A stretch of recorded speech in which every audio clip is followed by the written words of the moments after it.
Saludos cordiales en este cara a cara último del año 2024, en el que les queremos llevar pues lo más granado del que ha ocurrido esta semana, que han ocurrido muchas cosas. En el plano judicial, por supuesto, les ahorro el resumen, ya saben todo el tema de las declaraciones de Aldama, de Ábalos, de Koldo, de Begoña Gómez, la situación en la que se encuentra el fiscal general y también los presupuestos. Y no solo los presupuestos, la reforma fiscal que sacó adelante el gobierno, bueno, llamarlo reforma fiscal es un poco atrevido. Es una cosa un poco extraña en el que nadie está contento, ni el gobierno, ni sus socios, ni una parte de sus socios, ni los otros. Ya saben, el Partido Popular dice que ha ganado terreno al gobierno porque ha logrado meter enmiendas con el apoyo de PNV y de Junts por valor de 6.500 millones. Es decir, las industrias energéticas no van a pagar los famosos 1.000 y pico millones de un impuesto a la facturación, que no a los beneficios. Parece que se rebaja, el IVA al 4% en yogures y productos lácteos, y es muy probable que no haya subida de 10 céntimos en el diésel. Eso que nos afecta a todos en el bolsillo, o a muchos que tenemos coche diésel, cuando vamos a repostar. Para hablar de todo ello, de la situación política, de cómo hemos cerrado 2024, y de qué proyección tenemos en 2025, hemos traído a alguien que es un viejo conocido de esta casa. Es profesor de economía, es un hombre divulgador, sobre todo, de ideas económicas, es un liberal profundo y es un hombre que cree en el mercado. Es contrario a buena parte de las medidas, por no decir todas, que adopta o que ha adoptado este gobierno. Daniel Lacalle, encantado de tenerle con nosotros. ¿Cómo estás? Muchísimas gracias por invitarme. Bueno, cerramos este 2024 con un pleno escoba, como todos los cierres de periodo de sesiones, en el que había una reforma fiscal que entró de una forma, pero salió de otra. Yo acabo de relatárselo a los televidentes. ¿Cómo ha visto ese pleno?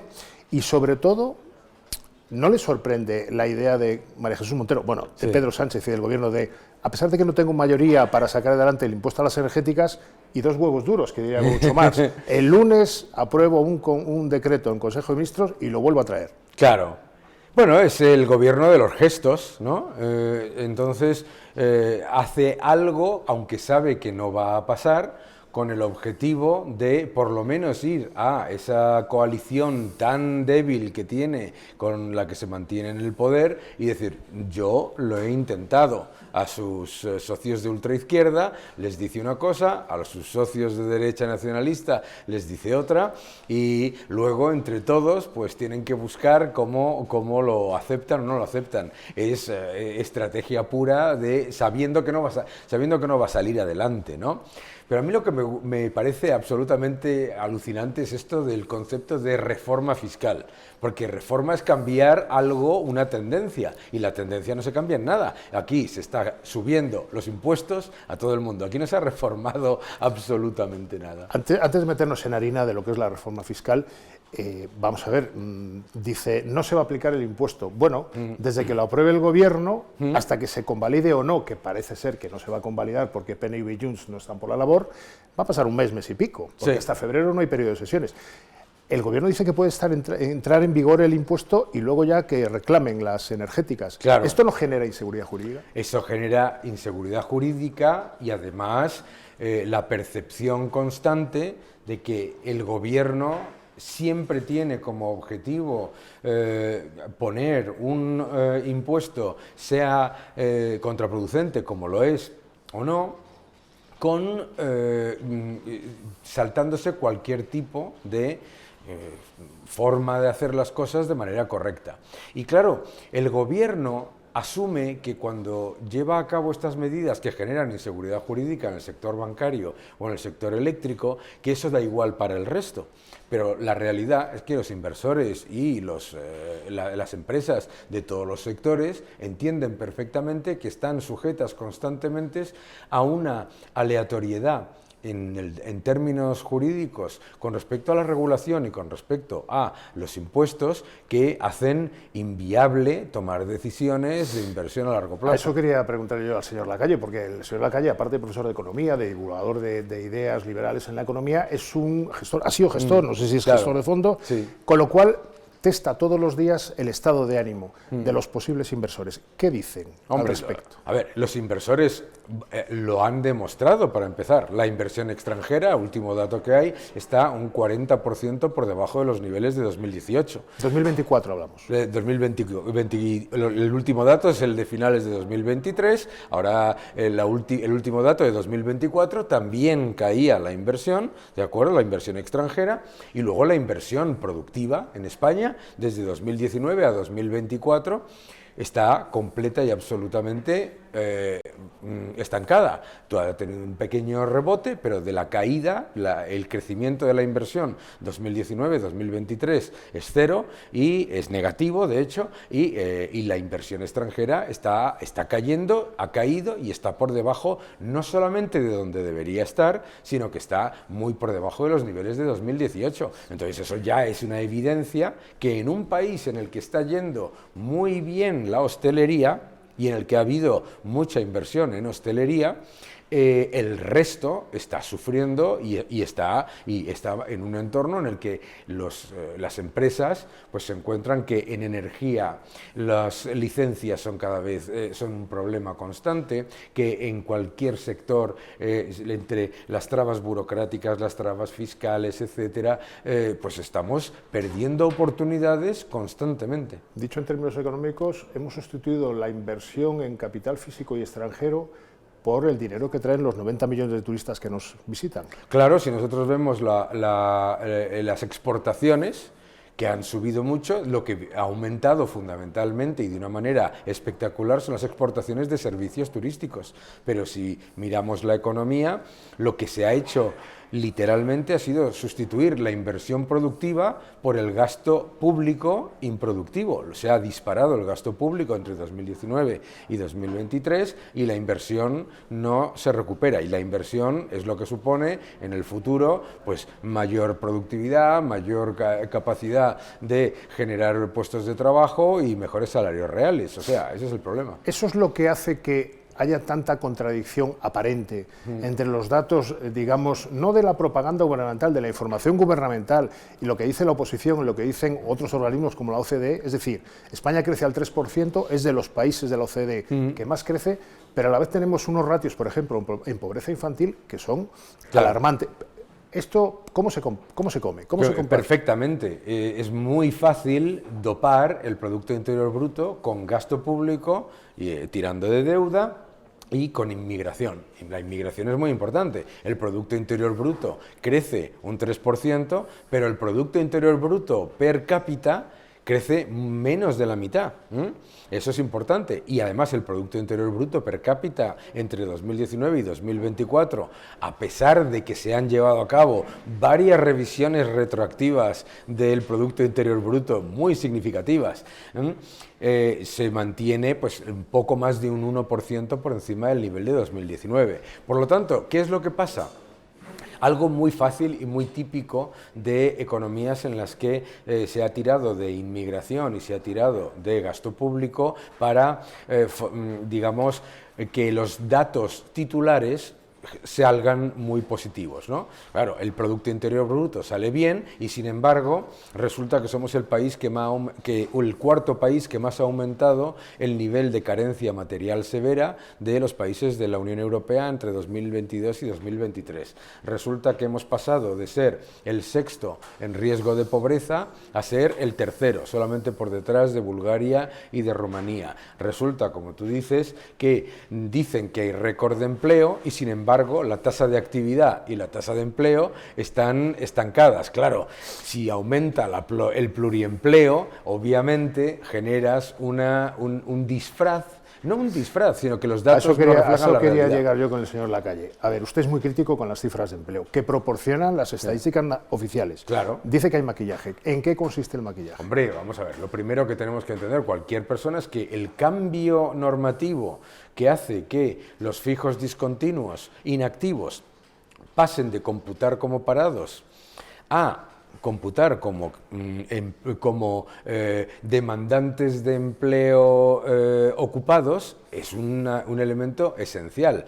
También, por supuesto, claro, cuando se habla de 21 millones de afiliados, se está mintiendo. No son afiliados, son afiliaciones. Cuando hay un récord de pluriempleo y hay varias personas en distintos regímenes que tienen 2 y 3 contratos, esas personas están contando varias veces. Pero por otro lado, a mí me da exactamente igual. ¿Tiene contabilizados cuántos pluriempleados hay en España? Sí, hay aproximadamente unos 600 y pico mil, casi 700. Es que esta figura del pluriempleo, las clases más jóvenes, las gentes más jóvenes de nuestro país no saben de qué está hablando. Yo, que ya soy baby boomer, el señor Lacalle menos, conocimos a nuestros padres teniendo 3 trabajos, no, pero 2 seguro. Esto es una figura que venía pues desde la posguerra, el desarrollismo, claro, etcétera. Y eso, la economía española de los 80 y sobre todo la de los 90 lo eliminó. Y hemos vuelto a eso. Bueno, tenemos un porcentaje de pluriempleo muy elevado y además, por supuesto, hay otro factor. Tener 21 millones de afiliaciones cuando la población activa de mayores de 16 años ha aumentado en prácticamente 2,5 millones, eso no significa absolutamente nada, ¿no?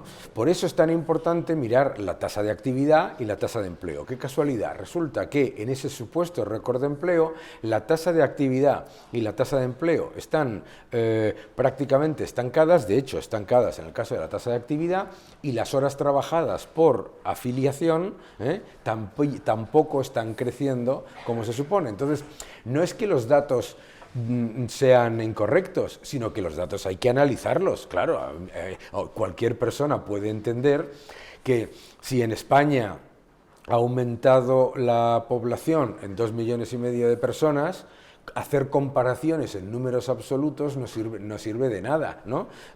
Por eso, por ejemplo, muchas veces se dice, ¿no?, qué mal va Alemania, qué bien va España. Resulta que en Producto Interior Bruto per cápita la evolución de España y de Alemania no es tan diferente, y en Producto Interior Bruto, por la inmigración, por el aumento de gasto público que Alemania no ha tenido, etcétera, etcétera, todos esos factores hacen que el Producto Interior Bruto, que es un dato muy agregado, y la afiliación, no los afiliados, que también es un dato muy agregado en el que se incluye en ese pluriempleo, den una imagen distorsionada. Pero no distorsionada porque lo diga yo, es que todo esto que yo estoy diciendo lo decían una y otra vez los sindicatos, los analistas de ese entorno, lo de que las horas trabajadas no crezcan por afiliado es un indicador de que el empleo no crece, sino que se reparte, recordarás. Oye, ¿y ahora cómo se comenzó con una reforma del Estatuto de los Trabajadores para que la jornada laboral semanal acabe en 37,5 de forma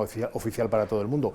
¿Cómo ve esta reforma que está impulsando sobre todo la vicepresidenta ministra de Trabajo, Yolanda Díaz, con los sindicatos, porque la patronal evidentemente se ha descolgado, y veremos cómo acaba el asunto en el Congreso, si lo convalida o no? Bueno, es que esta reforma, esto de modificar por ley la jornada laboral, primero es propagandístico, es completa y absolutamente contraproducente para la inmensa mayoría de las empresas, y segundo... ¿Por qué?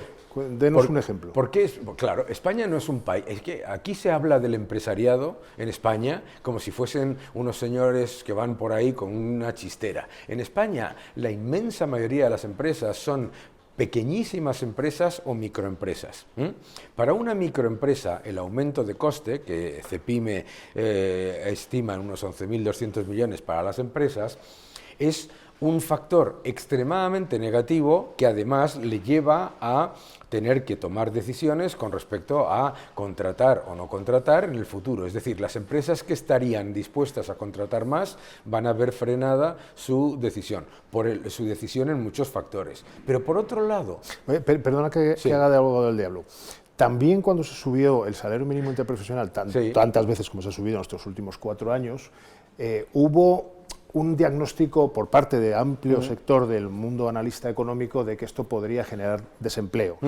Mejor dicho, no iba a haber más gente en el paro, sí, pero sí se iba a frenar la creación de empleo. Claro. ¿Estamos ante las mismas o este dato de la reducción de jornada sí efectivamente puede reducir? No, es que primero, la subida del salario mínimo interprofesional tuvo un impacto y ha tenido un impacto muy importante en el empleo. Claro, si tú te dedicas además a aumentar masivamente la contratación pública, que a la que el salario mínimo interprofesional no le importa porque lo pagamos tú y yo y los que nos están viendo con nuestros impuestos, pues obviamente dicen, no, hombre, Daniel, ¿no ves cómo no ha tenido ningún impacto en el empleo? Claro, quitas la contratación pública y vas a los sectores más afectados por el salario mínimo interprofesional y resulta que datos de estimaciones de CEPIME pues ha tenido un impacto de 230.000 personas en la creación de empleo. La subida del salario mínimo interprofesional, claro que no le afecta a las grandes empresas, la inmensa mayoría,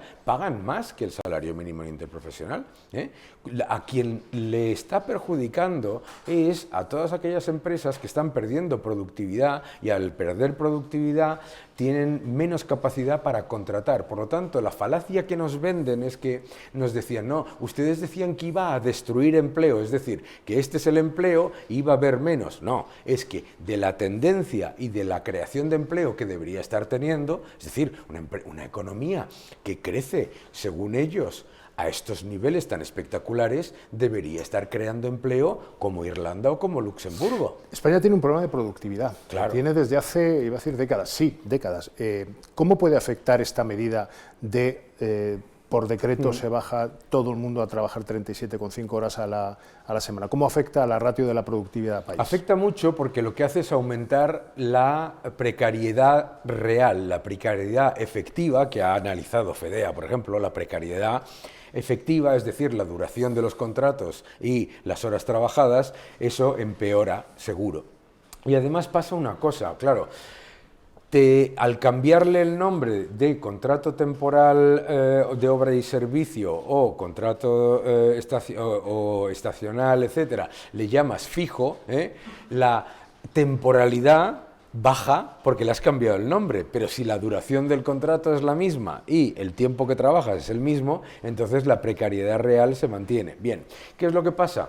Lo que pasa es que aumenta la precariedad. Fíjate, yo siempre lo digo, si ellos ya han conseguido la reducción de la jornada aumentando la precariedad y aumentando el pluriempleo, porque si tú vas a los datos del Instituto Nacional de Estadística, las horas trabajadas por semana medianas son 31,7, creo que son. Sí, hay empresas donde se trabaja 30 horas. Claro, es decir, lo que... ¿Por qué es una gran empresa? ¿Por qué es una medida negativa? Es una medida negativa porque supone un coste para la inmensa mayoría de las empresas que no se le remunera ni se le mitiga vía reducciones de impuestos, todo lo contrario, ¿de acuerdo? Para la inmensa mayoría, las empresas más pequeñas y más... y luego porque además no tiene ningún sentido fijar una jornada laboral en general para todo el mundo, en todo el país, en todos los sectores y en todas las áreas.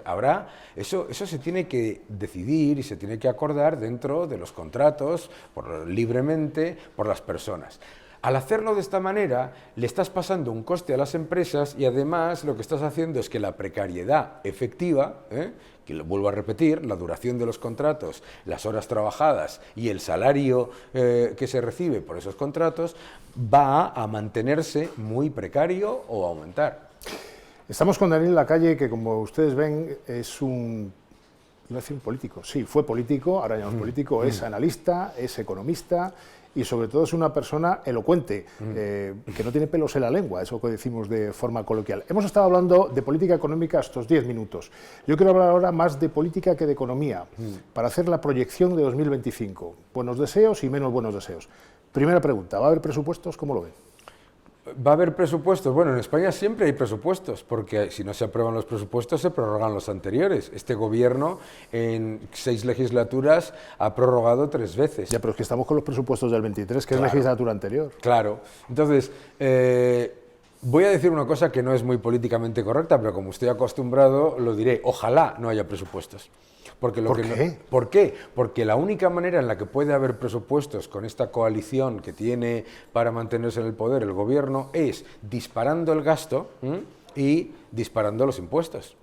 Entonces, es mejor para todos los ciudadanos que la aritmética parlamentaria haga difícil que haya presupuestos a que nos encontremos con otro aumento de gasto para mantener las fidelidades pecuniarias de este gobierno y encima otra subida todavía mayor del esfuerzo fiscal para las familias y para las empresas. Menos mal que por esa débil aritmética parlamentaria no se le ha pasado más todavía de impuestos a las clases medias como se iba a hacer con el diésel, con eso que llaman el impuesto a las energéticas, que lo pagamos todos, eso que llaman el impuesto a la banca, que lo pagamos todos. Es decir, todo eso que no deja de ser un aumento constante de los impuestos para una economía que, como decías tú, el crecimiento de la productividad es un problema gigantesco, el tamaño empresarial es muy pequeño y encima la pobreza está aumentando.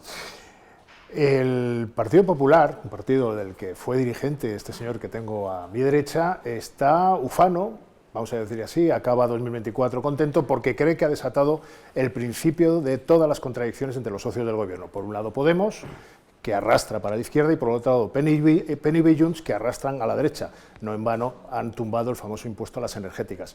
Hay una teoría que está circulando ahora en los ambientes políticos, sobre todo de Génova, la sede del PP, que es que se le empiezan a poner cuesta arriba los presupuestos a Pedro Sánchez, un poco en la teoría en la que usted... Sí. ¿Cómo ve a Carles Puigdemont? ¿Le ve más cerca de Feijóo, que lo tenemos ahí atrás? ¿Le ve más cerca de Pedro Sánchez? ¿Cómo lo ve? Yo a Puigdemont le veo más cerca de Puigdemont, que es donde siempre ha estado, ¿no? Sí, pero los presupuestos van a depender de él. Sí, los presupuestos van a depender de él, pero claro, al final el tema, la idea de que los presupuestos van a tumbar la legislatura no tiene ningún sentido en este país. ¿Usted no lo cree? No, no es que no lo crea, es que, vamos, es que tenemos la evidencia.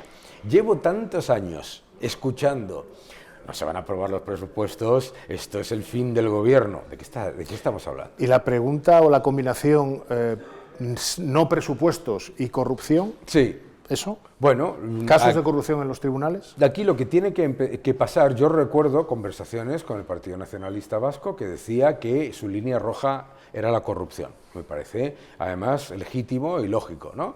Bueno, pues esperemos a ver si efectivamente esa línea roja existe, ¿no? Y si la ponen en marcha como estrategia. Lo segundo que tenemos que tener en cuenta es que nosotros no podemos esperar que un gobierno que se ha conformado vía toda una serie de acuerdos a puerta cerrada, que en un montón de casos no conocemos y en otro montón de casos, cuando los conocemos, nos da terror, pensar que ese gobierno va a caer por casualidad o por cualquier otra cosa. Bueno, el presidente ya ha dicho en Bruselas este jueves que va a sudar la camiseta, claro, que la lleva sudando 6 años y que va a seguir sudándola. Claro, y además me parece absolutamente legítimo. El presidente dice: vamos a acabar la legislatura, y el resto piensa: ¿debería usted no acabar la legislatura? Y yo pienso, pero ¿no habrá que hacer una oposición mucho más contundente? ¿No habrá que ser mucho más contundente desmontando este cuento de ciencia ficción que no se cree ningún español? Porque por otro lado, la propaganda no tendrían que estar repitiéndola todo el día si funcionase. ¿Usted cree que Feijóo ha venido a heredar y no a ganarse el puesto? Bueno, yo creo que Feijóo ha venido a ganarse el puesto. Lo que pasa es que piensan que se tiene que ganar el puesto en un proceso electoral y en la parte final de la campaña. Y a mí, pues yo estoy totalmente en desacuerdo. Yo creo que hay que estar dando la batalla, como por otro lado lo está haciendo legítimamente el propio Partido Socialista. Hay que dar la batalla desde el punto de vista no solamente de lo que no está funcionando, sino de un proyecto que ilusione, y además desde un punto de vista moral e ideológico. ¿Usted cree que el Partido Popular necesita un proyecto que ilusione para hacer frente a, digamos, la propaganda que siempre viene de todo gobierno, que es preponderante en la agenda política de un país, y lo ha sido siempre con este gobierno y con el anterior? Claro. ¿Qué falla? ¿El equipo de Feijóo qué falla?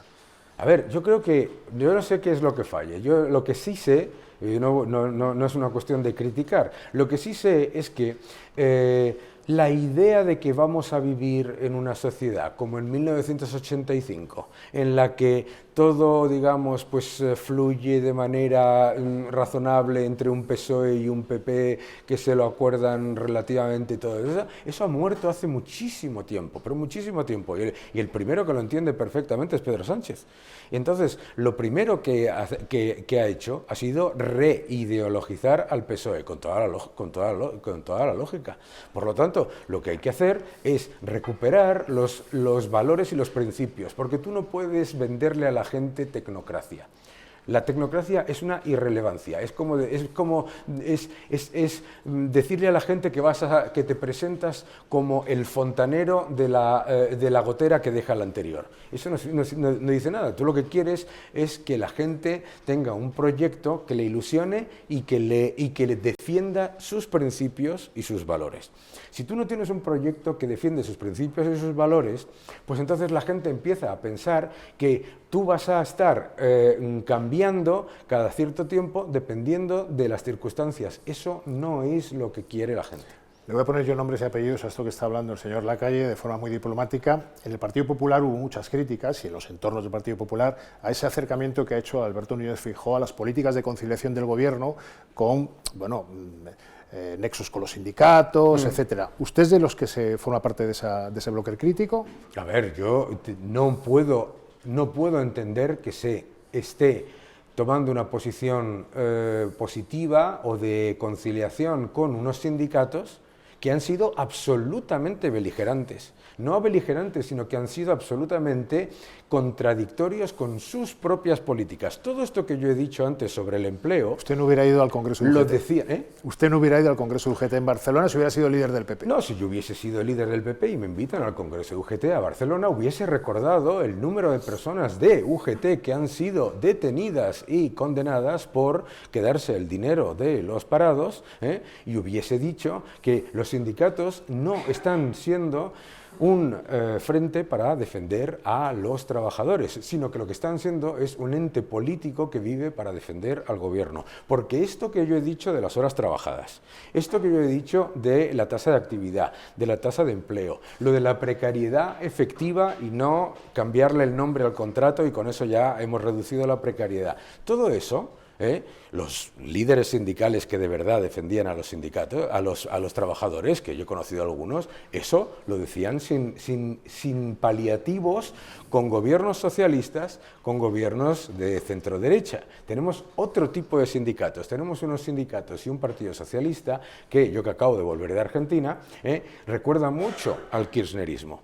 Por lo tanto, no me parece que además unos sindicatos que llegan a un acuerdo social en el que llegan a un acuerdo los dos que cobran y no está el que paga, hombre, ¿no? Y sobre todo, que deberían estar indignados ante la evidencia de que entre el año 2019 y el año 2023 la pobreza en España ha aumentado. Como ven, el señor Daniel Lacalle, si algo no tiene, es pelos en la lengua, se lo advertía. Pero el tiempo se acaba en este programa, porque si no, a ustedes les abruma estar allí mucho tiempo. No, yo voy a hacer una última pregunta que me va a servir de resumen de año. Llevamos 18 años ya, me falla la memoria, desde 2006 que alcanzamos el 103% de la renta media europea en poder adquisitivo real. Bajamos hasta el año 2018-19, fue hasta el 86, ahora hemos subido un poquito, pero nos han pasado países como las repúblicas bálticas, como muchos del este de Europa, como Chipre, y es sorprendente que un país como España, cuarta economía del euro, se encuentre en esta situación, con otras ratios como que la OCDE dice que tenemos unos niveles de pobreza infantil y de pobreza severa importantes. ¿Cuándo vamos a salir de esta situación? Denos un halo de esperanza, usted como economista. A ver, España tiene absolutamente todos los ingredientes para ser una economía de verdad pujante. Tiene el emprendimiento, tiene capital humano y tiene todos los ingredientes para atraer en energía, en hostelería, en inmobiliario, en tecnología, en medios de comunicación, en lo que haga falta. Lo que tiene que pasar es que se tiene que acabar que sea el partido A o el partido B que siempre estén subvencionando la falta de productividad y penalizando fiscalmente la alta productividad. ¿Cómo va a crecer la productividad si subvencionas la falta de productividad y penalizas fiscalmente la alta productividad? Así no crece nada.